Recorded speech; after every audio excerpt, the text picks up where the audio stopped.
$200. It's all I have left, but you need it more than I do.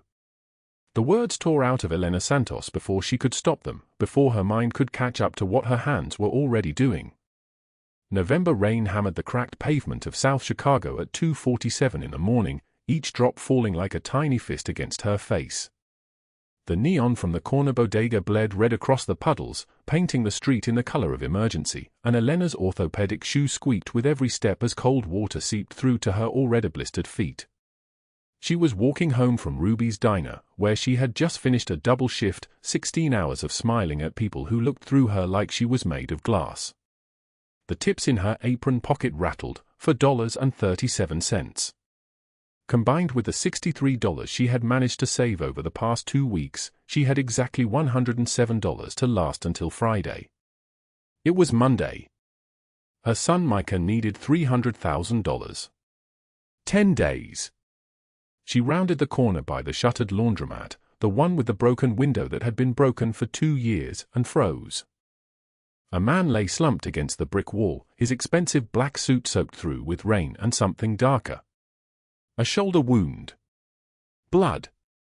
His breathing came shallow and ragged, like a machine running out of fuel. His face was turned away from her, but even in the shadow she could see the tension in his jaw, the absolute stillness of a body in shock. Elena should have kept walking. She should have pulled her thin coat tighter and hurried past, the way everyone else in this neighborhood hurried past anything that looked like it might cost them something.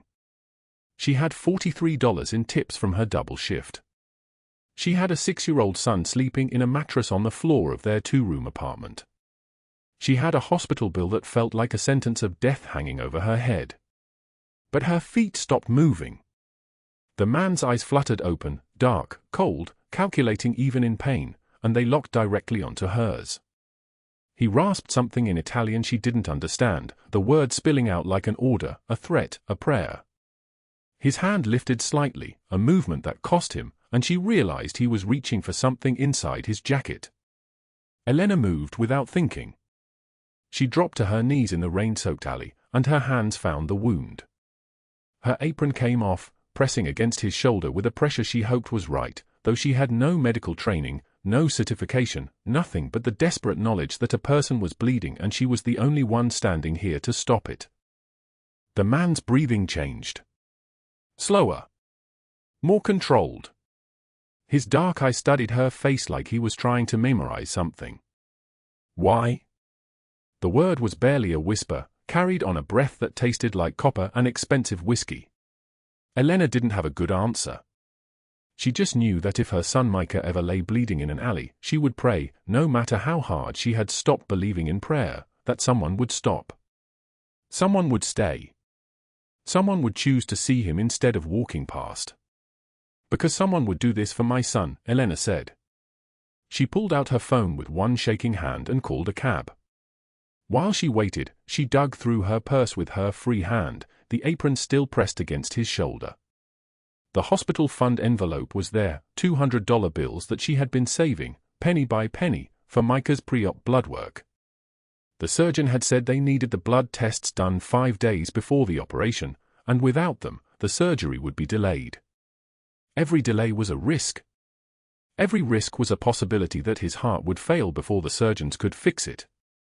She held the bills in her trembling hand. The cab arrived. Yellow, dented, the driver's window already rolling down as he spotted the injured man. Elena pressed the $200 into the driver's calloused palm along with the address of County General Hospital.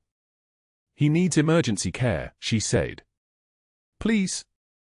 The driver took one look at the suit, at the blood, at the kind of expensive watch on the injured man's wrist that probably cost more than Elena's monthly rent, and nodded. No questions. There was a code in this neighborhood, unspoken but absolute: you helped people when they needed it, because the day might come when you needed help too. Elena's hands came away from the man's shoulder. His dark eyes held hers for one more moment, and his hand, strong, steady even through the pain, reached out and gripped her wrist. Why? He asked again, and this time it was not a demand. It was something closer to wonder. Because someone would do this for my son, Elena repeated. His grip tightened for a moment, then released. Marco and Pietro rushed from the shadows of the building across the street, materializing like they had been standing guard all along. The driver didn't flinch. He helped the injured man into the back seat with the efficiency of someone who had done this before. Elena watched the cab pull away into the rain, its taillights disappearing around the corner. Her hands were shaking. Blood stained her apron. Her heart was hammering against her ribs like it was trying to escape. She didn't know who that man was. She didn't know that she had just saved Luca Valenti, the most feared crime boss in the Midwest, the man who controlled every dock along Lake Michigan, every politician in City Hall, every dark corner of this city.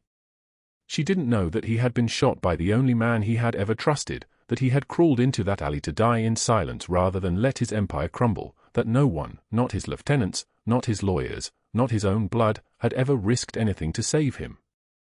What Elena Santos knew, as she turned back toward her apartment building, was that she had given away $200 she didn't have. She had given away the pre-op blood work. She had given away 5 days of breathing room that she desperately needed. Her son needed $300,000 in 10 days or his valve would fail permanently. She had $107 to her name. Before we continue, drop a like if this story hits you. Share it with someone who needs to hear it and subscribe so you don't miss what's coming tomorrow. Every like, every share, every subscriber tells us that stories like this matter. Thank you. Now let us go back to the beginning, to the hours before that rainy corner, to understand how Elena Santos came to be counting change in the dark, and what desperation had already carved into her heart long before a stranger's blood stained her apron. The apartment was silent when Elena pushed open the door at 3 in the morning. The clock on the wall, its second hand perpetually stuck at the 3, no batteries left, reminded her of everything she couldn't afford to fix. She locked the deadbolt behind her, then the secondary lock she had installed herself with a drill she had borrowed from Mrs. Chen downstairs. Micah was still asleep on his mattress. 6 years old. His heart was broken. Not metaphorically, not in the way that hearts break in stories. His left ventricle had a hole the size of a dime. The surgeon used the word defect, but Elena heard the word death sentence every single time. She peeled off her wet clothes and wrung them out in the kitchen sink, watching the dirty water circle the drain. Her hands were still shaking. She couldn't stop thinking about the man's eyes, that absolute darkness, and then something else. Recognition, maybe. Or gratitude. Or the look of someone being seen, truly seen, for maybe the first time in a very long time. Elena made herself a cup of black coffee because there was no milk. She added tap water to the bag of coffee grounds 3 times to stretch it across the morning. She sat at her small table and pulled out a notebook where she kept the running tally of what she owed, what she had, and the growing chasm between the two numbers. $300,000. This was the surgery cost at Northwestern Memorial, the best pediatric cardiac surgeon in the state. There was Medicaid, but Micah's case was complicated. The surgeon wanted to do the repair before his 7th birthday, before his body had too many years of working with a broken valve, before the damage became permanent. Northwestern was the only hospital that could do the specific procedure Micah needed. Northwestern was also private, expensive, and very clear that while they would accept Medicaid as partial payment, families still had to pay significant out-of-pocket costs. Elena had already sold the furniture from her childhood home. She had already sold her mother's wedding ring. She had already used up her one credit card and then another. She had already taken a second job, working weekend shifts at a cleaning service where she scrubbed other people's homes on her hands and knees for minimum wage. And still, she was nowhere close. Micah coughed in his sleep, a small, wet sound. Elena's heart clenched. She got up and checked on him anyway, running her hand across his forehead, feeling the slight fever that never completely went away. The cardiologist said it was because his heart was working too hard, struggling to pump blood through a body that deserved better than this. Elena returned to her coffee and her numbers. $200 gone. She had made a terrible decision. She knew this as surely as she knew her own name. She should feel angry at herself, reckless, stupid. Instead, she felt something else entirely. She felt clean in a way she hadn't felt in years. She felt like she had done the one thing that mattered, the one thing that couldn't be calculated or measured or added to a spreadsheet. She had chosen a stranger's life over her own son's bloodwork. What kind of mother did that make her? The kind who was running on no sleep, no hope, and no way forward. The kind who had learned to survive on scraps and still found a way to give. The kind who was about to have her entire world shatter in ways she couldn't possibly imagine. The rain continued outside her window, hammering against the glass like 1,000 accusations. Elena pulled out a torn envelope from beneath her mattress. The college acceptance letter. Northwestern University. Full scholarship. The letter was from 8 years ago, addressed to Elena Rodriguez before she became Elena Santos, before Micah was born, before her life had taken every wrong turn available to take. She had been 17 when she received this letter. A straight-A student, a girl from a neighborhood where that meant something, where it meant you had a way out. She had turned down the scholarship because she was pregnant. She had married James Santos because he said he would be different, he would be a real father, a real partner. She had believed in love the way you believe in things when you're 17 and desperate to believe in something. By the time Micah was 3, James was gone.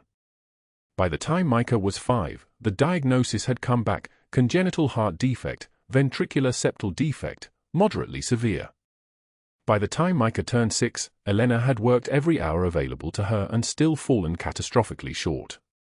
She had not thought about Northwestern in years. But sometimes, when she was so tired that she felt like she was made of glass, about to shatter at any moment, she would pull out this letter and remember that girl who had believed something else was possible. That girl had given up her future to save her child. That girl had no idea that giving up everything would still not be enough. Elena folded the letter carefully and returned it to its hiding place. She drank her stretched coffee. She watched her sleeping son. She did not cry, because her tears had long since dried up, and crying would not change the mathematics of her situation. Somewhere in this city, a man was bleeding in a hospital, saved by $200 and the faith of a woman he would never see again. And Elena Santos was out of money, out of time, and running out of reasons to believe that miracles were anything other than stories people told themselves to survive. 6 days before Elena Santos would hand $200 to a dying stranger, she sat at the kitchen table of her studio apartment counting crumpled bills at 5:47 in the morning, her hands trembling so badly she had to count 3 times to believe the number was real. $43. This was everything Ruby had left in the tip jar after the breakfast rush, and it would have to last until Thursday. Her second shift at Marco's Italian started in 40 minutes. Her first shift at Ruby's diner had ended an hour ago. She had not eaten since yesterday afternoon. She would not eat today either. The apartment was so small that from where she sat, Elena could see into the bedroom, really just an alcove, where her 6-year-old son Micah slept on a pull-out couch beneath a quilt she had sewn from fabric scraps, stuffed animals arranged around him like soldiers protecting a kingdom. His breathing was shallow. It had been shallow for 3 weeks now, ever since the diagnosis, ever since the words ventricular septal defect and surgical intervention required within 2 weeks had landed on her like a verdict with no appeal. She opened the envelope marked hospital fund with shaking fingers.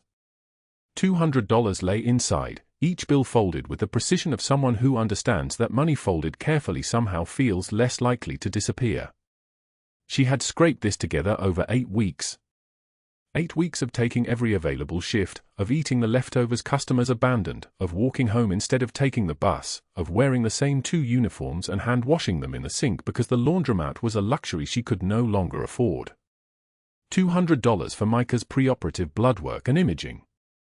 $200 that was supposed to be a down payment on a future where her son could breathe without effort. The letter sat in a pile of bills beside her, creased and yellowed from 7 years of being read in dark moments. Northwestern University, full scholarship, the words printed in official blue ink. A girl named Elena Santos, age 17, had been selected for excellence. A girl with a future had been told that excellence was visible, that hard work was witnessed, that she could be more than the neighborhood she came from. She had turned down the scholarship 2 months later when she discovered she was pregnant.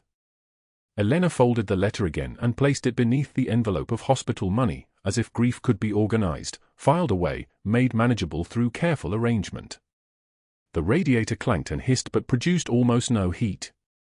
November pressed against the windows like a living thing, rain sliding down the glass in crooked paths.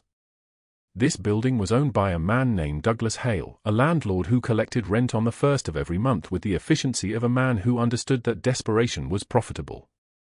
The apartment cost $1,200. Elena made approximately $850 a week before taxes, which meant she was always short, always calculating, always choosing between heat and food, between Micah's medicine and her own shoes, between staying in this apartment and becoming homeless. The shoes were winning. She had bought them used 3 months ago from a thrift store, orthopedic shoes meant for someone elderly, and they had cost $40 she did not have.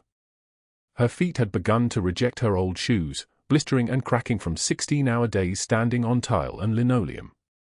The new shoes were agony in a different way. They were too large, too heavy, but they allowed her to keep working, and keeping working was the only mathematics that made sense anymore.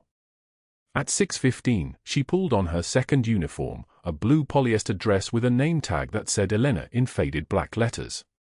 She twisted her dark hair into a bun so tight it pulled at her temples. She looked at herself in the mirror above the sink and saw a woman she did not recognize, a woman aged by survival, a woman whose eyes held the flat light of someone perpetually in shock.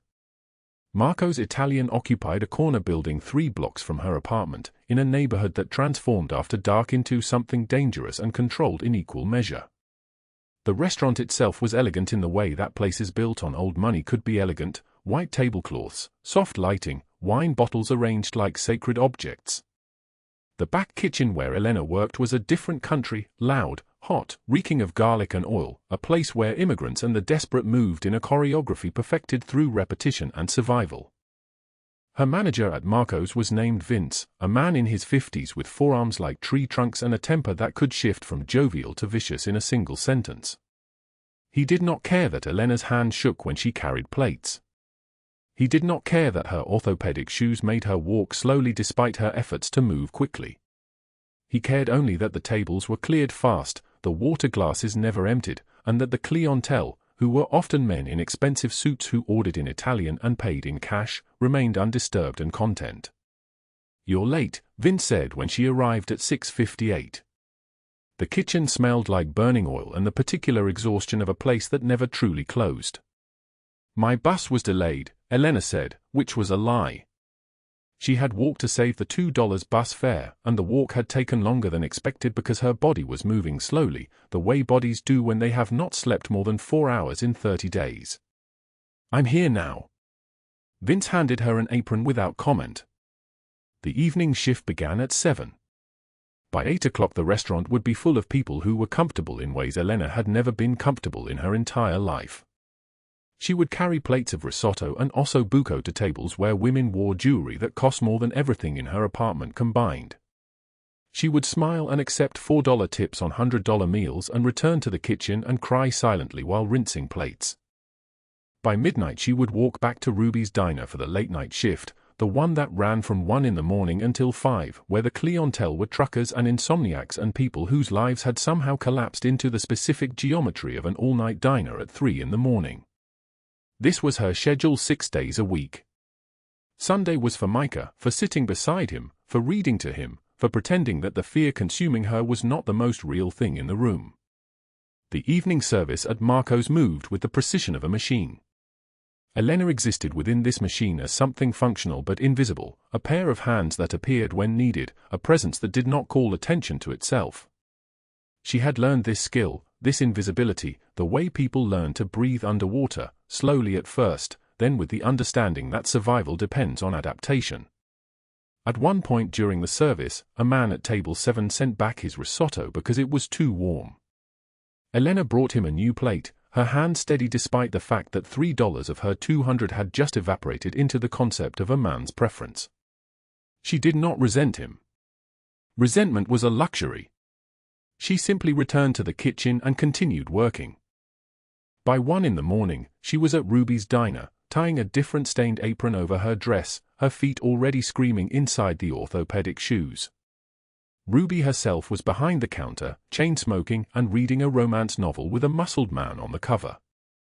Ruby was 63 years old and had been running this diner for 32 years, and she had a way of looking at Elena that suggested she understood things that Elena had never spoken aloud. "Rough night?" Ruby asked. "Normal," Elena said, which meant the same as rough. The late-night crowd filtered in gradually, a trucker with a CB radio accent, a woman in a white nurse's uniform coming off shift at the hospital, an old man who ordered coffee but never drank it, 3 teenagers trying to seem sophisticated in a place that had seen everything. Elena moved between them, pouring coffee, bringing plates of eggs and hash browns, existing in the particular hell of a woman working midnight to 5 in the morning in a city that did not sleep. At 4 in the morning, Ruby settled up the register and handed Elena the tip jar. $43 in crumpled 1s and 5s, the same as always, tips that accumulated through small kindnesses, a woman leaving $5 because Elena had listened to her talk about her daughter, a trucker leaving $2 because the eggs were hot, a teenager leaving nothing because teenagers rarely understood that they were looking at someone's survival. Elena counted the money in the silence of the near-empty diner, the only other person being an old man in the corner booth who had stopped being awake about 2 hours ago. $43. This would have to stretch until Thursday. She did the mathematics that she did every morning, a mathematics that never yielded a different answer. $300,000 needed. $17,000 saved over 2 years of every penny going into an envelope locked in a book on her shelf. $283,000 short. 10 days now until Micah's surgery window closed. The door to the diner chimed open and a man stumbled through, his right shoulder soaked with blood, his white shirt torn and dark with what looked like a gunshot wound. He collapsed against the door frame, his breathing shallow, his eyes unfocused. He was tall, powerfully built, wearing an expensive coat that cost more than Elena's entire yearly rent, wearing rings on his fingers that each cost more than her emergency fund. Ruby gasped and immediately moved toward the phone. Elena remained motionless, watching the man slide down the door frame, watching blood pool on the checkered floor, watching a situation unfold that had nothing to do with her and everything to do with the mathematics of desperation. The man's eyes found hers. Dark eyes. Eyes that held the weight of terrible things. Eyes that belonged to someone who should not be dying in a diner at 4 in the morning on a Monday in November. "Please," he said, his voice like something dragged across broken glass. "A cab.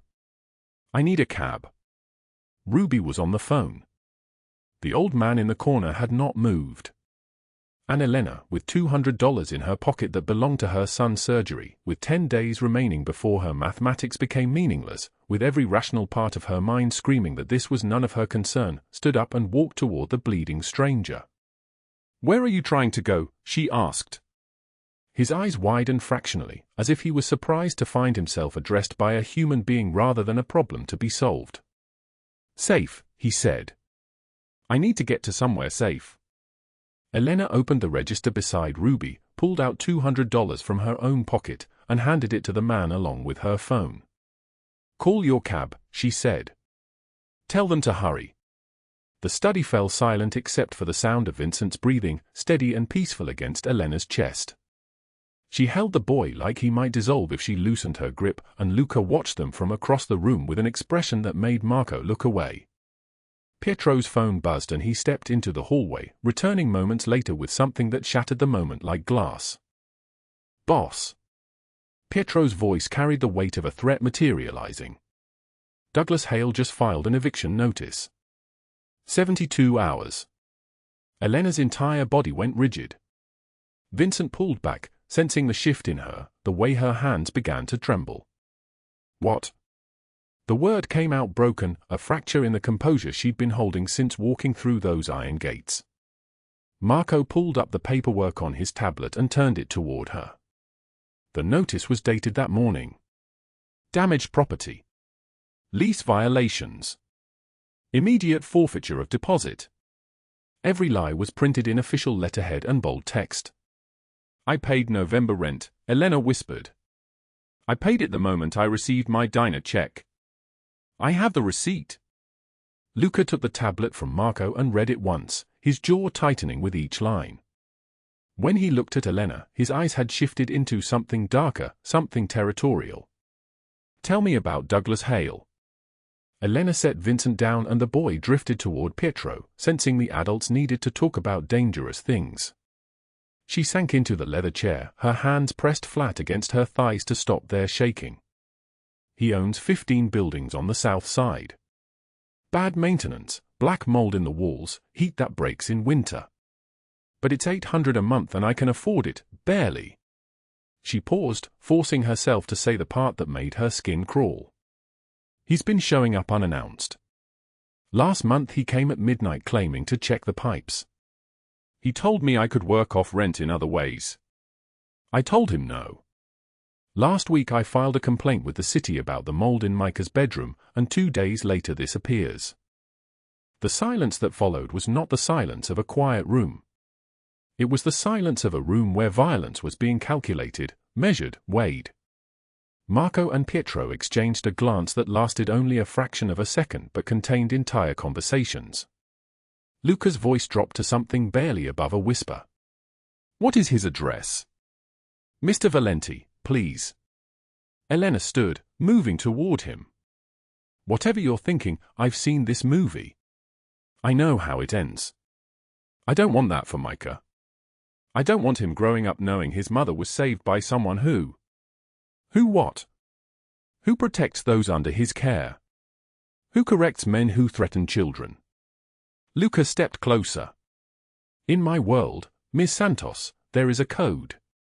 You do not threaten a woman who is not yours to threaten. You do not extort from the vulnerable. You do not use your position of power to prey on those with none.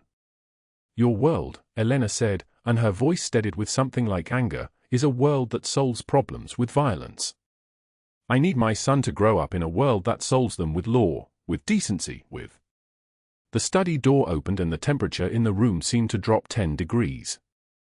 The woman who entered wore a cream-colored dress that probably cost more than Elena's entire wardrobe, her dark hair styled in a way that suggested hours and hundreds of dollars, her face arranged in an expression of polite contempt.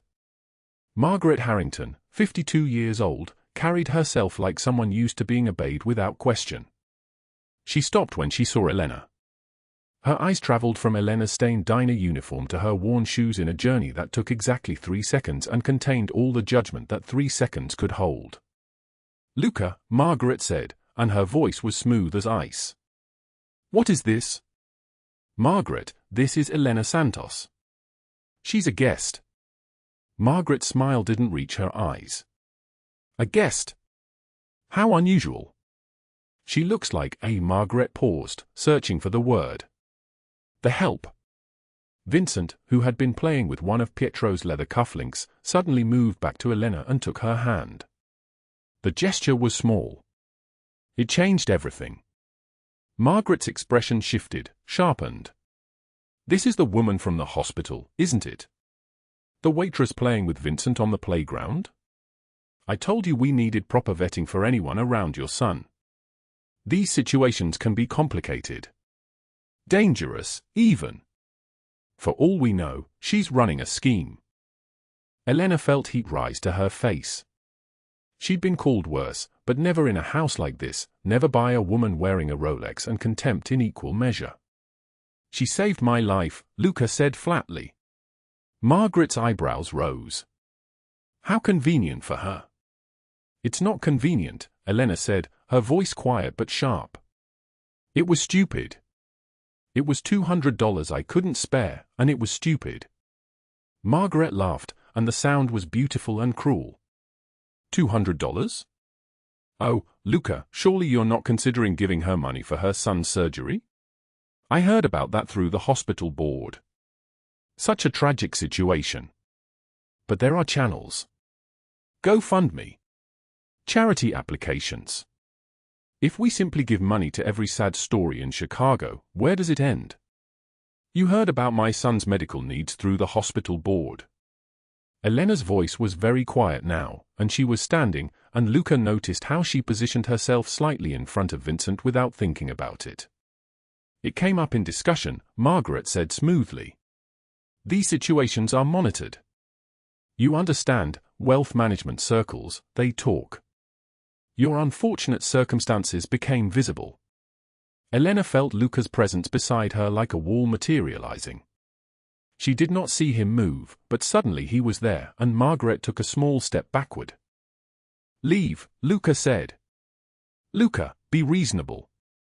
Now." Margaret's smile never wavered, but her eyes became sharp and focused like a predator's. "Of course. But do think about what I said. Charity cases have a way of becoming complicated. Attached. Dependent. Is that really what you want for Vincent? A woman who will need you forever." She turned, and her heels clicked against the marble with precise, measured steps. "We should discuss this at the office tomorrow." After the door closed, Pietro muttered something in Italian that made Marco almost smile. Luca turned to Elena, and his voice was softer now, stripped of the ice that had entered it the moment Margaret arrived. "The surgery is in 2 days. I will transfer $300,000 to Children's Memorial Hospital by tonight. The money will be waiting. I can't accept." "Vincent." Luca turned to his son, who was still holding Elena's hand. "Would you like Miss Elena and Micah to stay here? In this house? Not just for a visit. For as long as they need." The boy's face transformed. "Really? Papa, really? Micah could sleep in the room next to mine? We could have breakfast together." Elena felt something crack open in her chest, some carefully sealed compartment where she'd been keeping hope in case it was too dangerous to hold. "Yes," Vincent said, as if Elena had asked him a question. "Please stay. Papa is sad all the time, but when you're here, Papa is different. Better." The rain began then, visible through the study's tall windows, drops gathering on the glass like tears. Outside, one of Luca's security cameras swiveled on its mount, capturing the rainy street below where Douglas Hale's truck pulled up to Elena's building, where Margaret Harrington sat in her car 3 blocks away, her phone pressed to her ear, her voice low and venomous. "Douglas? Yes, it's me. Listen carefully. We need to move faster than we planned. Elena Santos just walked into his mansion. If we don't act in the next 48 hours, she'll be untouchable. Here's what we're going to do." The rain fell harder. The rain fell harder against the warehouse windows, each drop a small percussion against glass that had not been cleaned in decades. Elena's voice came through the speakerphone, trembling like a candle in the wind. "Luca, where is he? Where's Douglas?" Luca stood motionless in the center of the empty space, his black wool coat draped over his shoulders like a general surveying a battlefield he had already won. His men formed a perimeter around Douglas Hale, who knelt on the concrete floor, zip-tied wrists behind his back, his expensive watch catching the weak afternoon light. "He's here," Luca said into the phone, and his voice carried the weight of a decision that could not be unmade. "And Elena, listen to me very carefully. You do not come here. You stay at the hospital with Micah. You stay in the light. Do you understand?" The line went quiet except for the sound of her breathing, uneven and shallow. "I understand." Luca ended the call and looked down at Douglas Hale, whose face had transformed from arrogance to animal terror in the span of 3 hours. The man's expensive shirt was soaked through with sweat despite the warehouse cold. His carefully styled hair hung matted against his forehead. Everything about him screamed desperation, the kind of fear that comes when a man realizes the entire architecture of his life has been dismantled while he was still inside it. "You wanted $2 million, Luca said, his voice steady and emotionless as a judge reading a sentence. "Let me show you the actual cost of threatening my son." Marco stepped forward with a tablet, the screen glowing in the dim light. Douglas squinted at it, and his body went rigid. The document scrolled past: property records, acquisition papers, banking transfers. 15 addresses. 15 buildings. All of them formerly owned by Douglas Hale.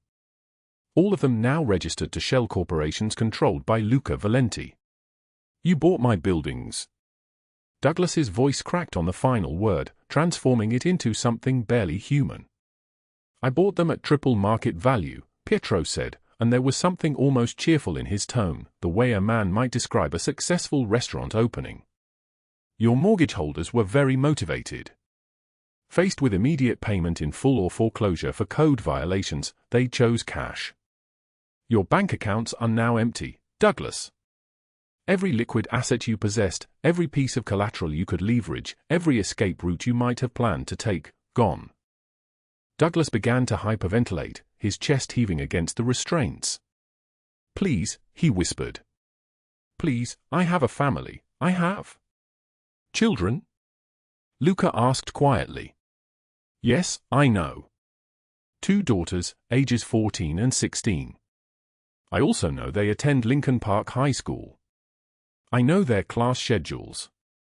I know which coffee shop your wife frequents on Tuesday mornings. He paused, letting the implication settle like a stone in deep water. That knowledge is mine alone. It stays mine, and stays locked in my memory, only if you understand the new terms of your existence. The FBI agent, a woman named Keating with cold grey eyes and a federal badge, stepped out of the shadows where she had been waiting. She read Douglas his rights in a voice that had no mercy in it. 40 years, she said, and the word sounded like the click of a coffin lid sealing shut. Minimum. Conspiracy to commit extortion. Racketeering. Endangerment of a minor. Fraud. And that's before we get to what you did to Elena Santos, which adds another 15 counts of assault. Douglas collapsed, his body folding in on itself as the officers placed him in handcuffs. He screamed, not words anymore but pure sound, the acoustic signature of a man watching his world burn from the inside. Luca turned away and walked into the rain. Across the city, Margaret Harrington sat in the back of a black SUV, her diamond earrings catching the light as she turned to look at her phone. The screen showed the live feed from Ruby's Diner, the lunch rush in full motion, every booth filled with the ordinary people of Chicago eating sandwiches and drinking coffee. The reporter from Channel 7 stood near the counter, checking her microphone. Everything was arranged. Everything was perfect. Margaret had orchestrated this with the precision of a conductor leading a symphony. She would reveal, live on the evening news, that Elena Santos was nothing more than a manipulative woman who had seduced a crime boss using her sick son as leverage. She would position herself as the concerned business partner who had finally had to step in and expose the truth. The narrative would be devastating. Elena would be destroyed. Luca Valenti would be exposed as a man easily manipulated by a woman's tears. His enemies would smell weakness like blood in water. She had called Douglas an hour ago to confirm he had Elena pinned in that apartment building, that the violence would be real and documented, that the photographs would be perfect for selling to the Calabrese family. But Douglas had not answered. That was strange. Douglas never failed to answer his phone. The SUV pulled up to the diner, and Margaret stepped out into the crisp November afternoon. Her dress cost more than Elena's rent. Her shoes were Italian leather. Her confidence was absolute, the kind that comes from a lifetime of winning smaller games, of believing that the rules that applied to others simply did not apply to her. She walked through the diner door, and the conversation stopped like someone had pulled a plug from the wall. Elena stood at the counter in her waitress uniform, a fresh bruise darkening her left cheekbone, her split lip evidence of Douglas's fist. Her eyes held something they had not held before, not fear, but clarity. Margaret, Luca Valenti said, and he emerged from the back booth like something from a nightmare, flanked by Marco and Pietro and 4 additional men whose suits probably cost more than everything Margaret's family had owned. You were saying something about truth. Margaret's smile froze on her face. The temperature in the diner seemed to drop 20 degrees, and the reporter suddenly understood that whatever story she had come to film, it was not the one Margaret had promised. Luca, Margaret said, her voice steadying through sheer force of will. You're interrupting an important. Marco opened the tablet again, and this time the documents displayed were emails. Dozens of them. Margaret to Douglas, discussing payment schedules and timing. Margaret to Vincent Calabrese, yes, that Calabrese, the man whose family had been at war with Luca's organization for the better part of a decade, offering floor plans of the mansion, security schedules, the location of Vincent's bedroom window, the times when the boy played in the garden. These were sent 48 hours ago, Marco said, and there was no emotion in his voice, which somehow made it worse than if he had screamed. You offered them $300,000 for the information. You provided them the location of my son. Margaret's face went white, then purple, then a shade of red that suggested either fury or a massive stroke. She opened her mouth, closed it, opened it again. I never, those are fabricated, you doctored those. The FBI agent came through the diner door just as Marco was pulling up the wire transfer records, and Agent Keating's voice was like the crack of a judge's gavel. Margaret Harrington, you're under arrest for conspiracy to commit extortion, racketeering, attempted kidnapping of a minor, and providing material support to a designated organized crime entity. Margaret screamed as they placed her in handcuffs, and her screams echoed through the diner with the desperation of a woman watching her entire universe collapse. She had been so careful. She had been so smart. She had planned every detail, and none of it had mattered because she had underestimated the depth of what a man with infinite resources and nothing left to lose could do to protect his son. Luca, we built this together, she sobbed as they dragged her toward the waiting vehicles. We built everything, you can't do this. Luca's eyes were empty, the eyes of a man executing a necessary function, like a surgeon removing a tumor. You did this, he said quietly. You chose this the moment you decided to threaten a child. The diner fell silent. The only sound was Margaret's screams fading as the SUV pulled away. Then Ruby, the diner manager, began to clap.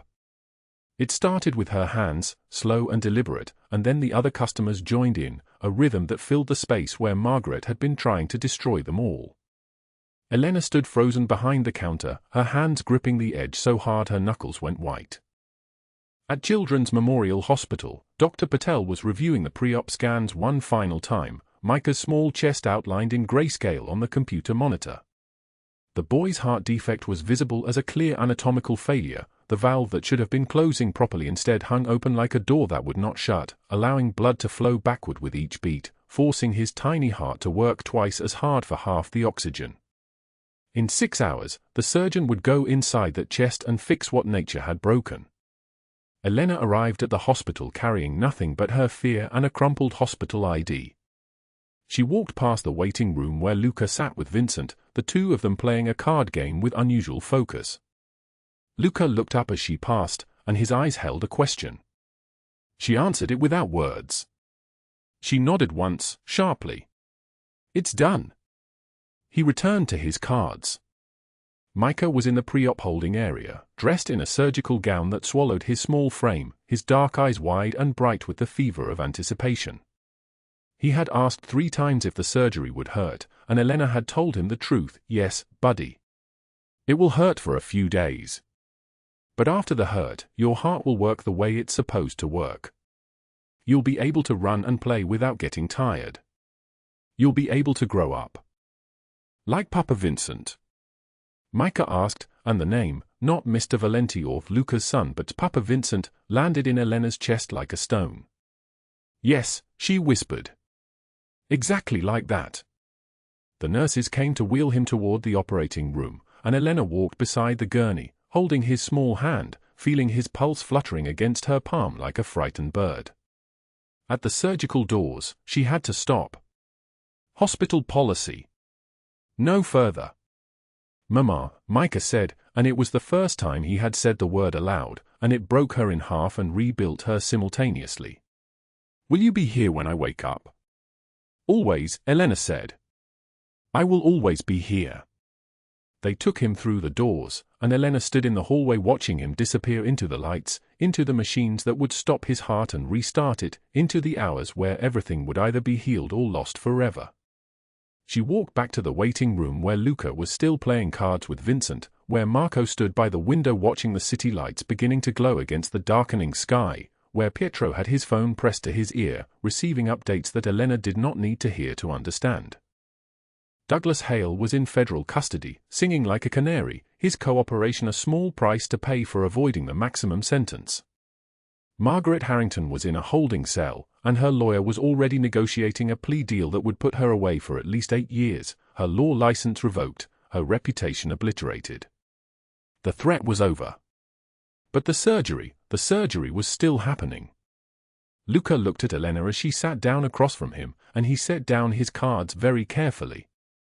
"In approximately 5 hours and 40 minutes, he said, his voice steady and sure, "the surgeon will close your son's chest. His heart will beat stronger than it has ever beaten. He will wake up, and he will see your face, and he will ask for water or ice chips, and he will make a joke to prove he is still himself." Luca paused, and for the first time since this entire crisis began, Elena saw something other than controlled certainty in his eyes. She saw hope. Raw, vulnerable, dangerous hope. "I know this because I have watched a child recover from major surgery before. I know because my nephew came through this same operation when he was 7, and he is now 17 and plays soccer and drives me crazy with his teenage attitude. I know because some things can be fixed, Elena. Some things can be healed." Elena did not cry. She had learned long ago that tears were a luxury. But her hand found his across the table, and she did not pull away when he turned it palm up and laced his fingers through hers. "Every day we choose between fear and trust," she whispered, the words coming from somewhere deeper than knowledge, from the place where survival meets surrender. "Between closing ourselves off and opening our hearts." Outside the hospital, rain began to fall again, the same rain that had been falling since this story began, washing the city clean one drop at a time, carrying away the debris of old sins and making room for something new to grow. The surgeon's mask caught the fluorescent light as Dr. Patel stepped through the waiting room doors, still wearing her surgical cap, her eyes crinkling at the corners. 5 hours and 40 minutes had passed since they wheeled Micah away. Elena stood before the doctor could even finish crossing the threshold, her body moving on instinct alone, every muscle coiled and trembling like a wire about to snap. "The valve replacement went perfectly," Dr. Patel said, and Elena's knees buckled so completely that Luca caught her before she fell, his arm solid around her waist, his hand pressing against her ribs as if holding her together was a job his body understood without instruction. "He'll need recovery time, careful activity restrictions for the next month, but your son is going to live a full, normal life." The words didn't land all at once. They came in pieces, fragment by fragment, each one settling into her chest like a stone finally finding stillness. Full. Normal. Life. Elena opened her mouth and no sound emerged. Instead, her entire body collapsed into Luca's arms, and the tears came, not the measured kind, not the quiet kind she'd learned to cry in bathrooms and stairwells, but the kind that shattered from deep within her like glass breaking underwater. Her shoulders convulsed. Her breath came in gasps. 7 years of holding together fractured in seconds. Luca didn't move. He simply held her, one hand cradling the back of her head, the other curved around her spine, his body absorbing the weight of her relief like he'd been waiting his whole life for this moment to matter. In the corner of the waiting room, Vincent sat with Micah's stuffed bear clutched to his small chest, the grey fabric worn soft from 7 years of his own holding on. When he saw his father and Elena together, when he understood from their posture that the news was good, he smiled, a smile that transformed his entire face from guarded to luminous. The next morning, Micah woke in the pediatric cardiac recovery wing, his small chest wrapped in bandages, his eyes glassy from medication but open and aware. Elena sat in the plastic chair beside his bed, her hand resting on his blanket, close enough to touch but leaving space for him to move. When he called for water, she moved mountains to get it. When he asked about Vincent, she called Luca immediately. When he drifted back to sleep, she pressed her forehead against the bed rail and allowed herself the luxury of believing this was real. Recovery took 2 weeks. 14 days of watching her son's color return, of listening to the surgical nurses praise his resilience, of counting the hours between medications and vital sign checks. Vincent came every single day without exception. He brought comic books he'd selected specifically for Micah, not the serious ones, but the ones with jokes and bright colors. He brought small toys from his room at the mansion, treasures offered with grave ceremony. And most importantly, he brought the unflinching presence of a child who had decided, without anyone's permission, that Micah was his brother. On the 8th day, Micah asked Vincent if he could live at the mansion too. The question was asked in the fragile voice of a child who'd learned not to expect too much from the world. Vincent answered without hesitation, only if you want to. The game room has a new system. I could teach you. Elena watched the two boys negotiate these terms with something shifting inside her chest. Something that felt dangerous. Something that felt like hope might have a permanent address. By day 12, Elena hadn't slept in a proper bed in nearly 2 weeks. She existed in the grey zone of the hospital chair, folded in on herself like a letter never meant to be opened. Her back seized. Her neck crystallized into pain. Her body sent increasingly desperate signals that it required something besides adrenaline and institutional coffee. Luca appeared on the morning of day 13 with a simple directive, "You're coming with me." "I can't leave him," Elena said, but Micah was already asking her to go, his small voice thin but insistent, "Mommy, you need to sleep. You're getting that line between your eyes.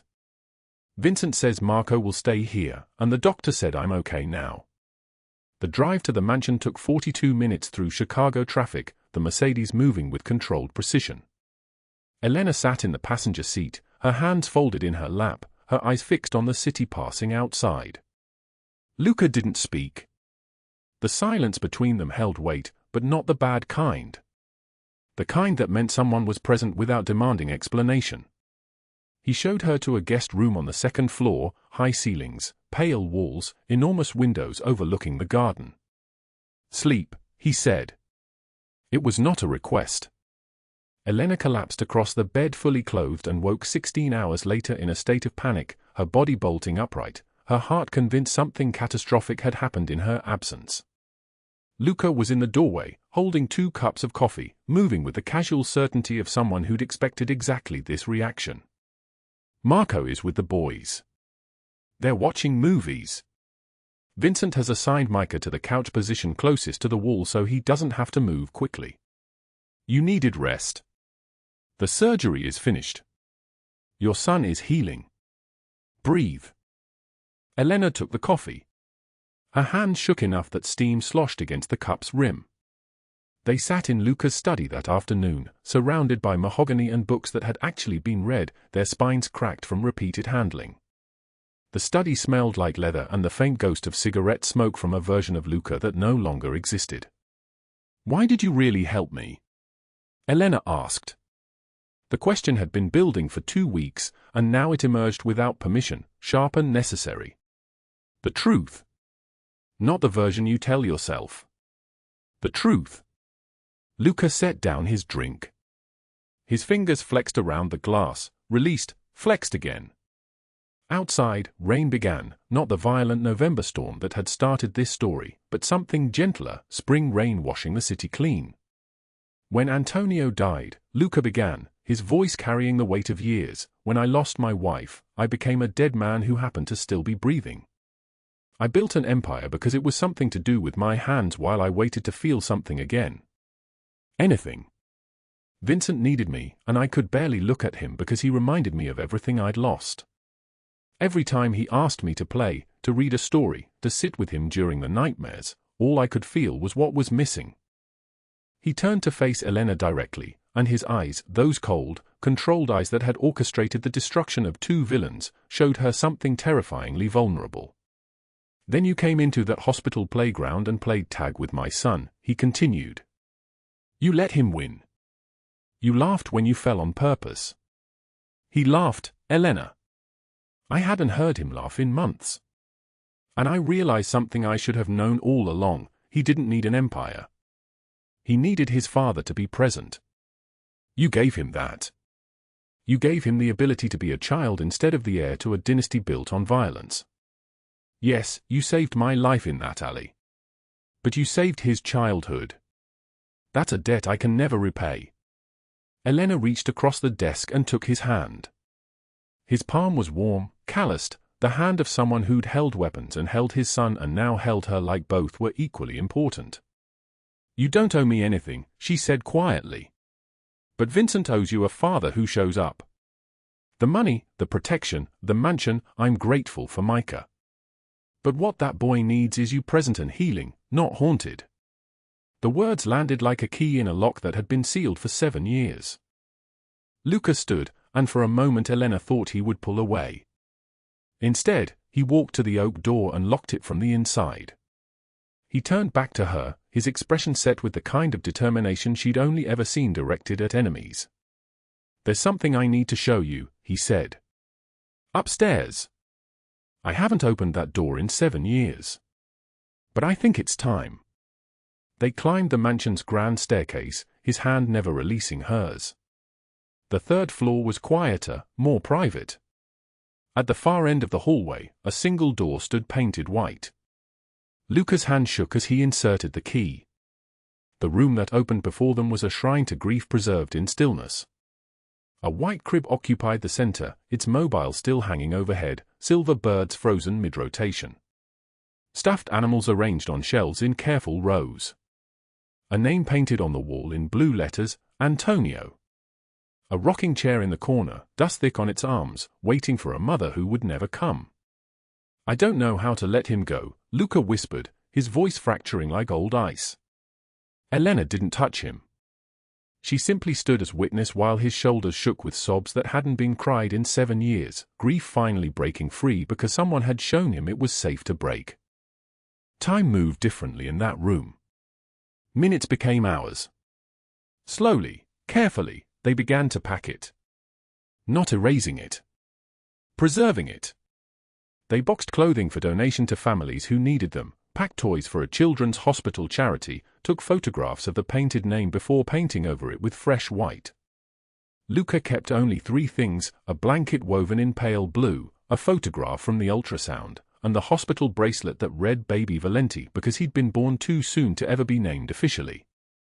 When the final shelf stood empty, Luca locked the door one last time and placed the key in Elena's palm.